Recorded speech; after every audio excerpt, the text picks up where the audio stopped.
السلام عليكم ورحمة الله وبركاته، أهلا بيكم في قناة مهاب سيارات مع الحسين. النهارده فيديو جديد عن ظبط الزوايا. العربية دي يا جماعة ظبطت زوايا مرتين، وكل بتوع زوايا بيقولوا لصاحب العربية ما فيهاش حاجة. العربية دي كانت واخدة خبطة في الجنب الجنب الشمال ده، وبعد الخبطة دي العربية ما جاتش لقدام تاني، ظبط زوايا مرتين والراجل مش عارف يمشي بالعربية. أنا طلعت جربت العربية، فعلا العربية ما يتمشيش بيها، لما طلعت زي ما انتم شايفين كده، لما انا حليت العجله.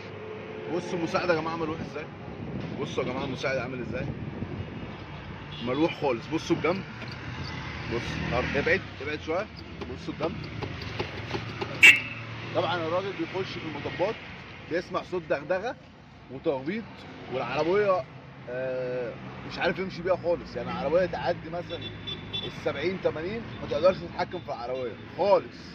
العجله كمان مأخره لورا، والبيضه تحت بتاعت المقص زي ما انتم شايفين. والراجل صاحب العربيه اهو، تعالى يا باشا اطلع عشان كلام الراجل اهو. هو ايه هيقول لكم ايه اللي حصل معاه عشان يبقى في مصداقيه في الكلام. يعني لما اقول لكم قبل كده، جبت لكم قبل كده مساعد ملوح، قلت لكم قبل كده بتاع الزوايا كان عايز يعدله على الوضع اللي انتم كنتوا شايفينه، كان مساعد ملوح خالص.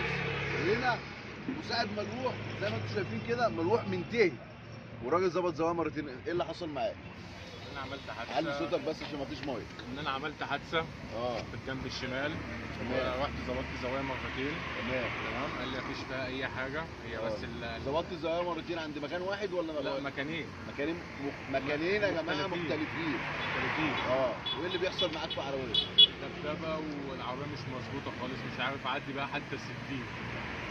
زي ما انتم شايفين كده المساعد ملوح والبيضه سايبه من مكانها تحت. ده بسبب ايه؟ قلنا يا جماعه قله خبره. قله الخبره خليك تلف حوالين نفسك، تروح لده وتروح لده وتروح لده. الراجل صاحب العربيه حرفيا انت جاي لي منين؟ انا جاي لك من اكتوبر. جاي من اكتوبر عشان يعني انا بالنسبه لي ده عيب ملوش اي لازمه. الفيديو عجبك اعمل لايك. حابب اقول حاجه قبل ما اخلص الفيديو ده. لو انت خدت مطب جامد او خدت رصيف او خدت حد خبطك، لازم تراجع على جزء في حافظه عربيتك. ليه؟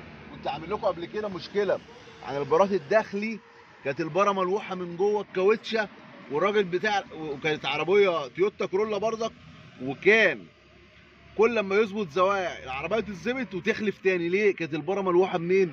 من عند البيضه من جوه، فلما على الحركه الباره بتخلف زوايا. فعشان لو انت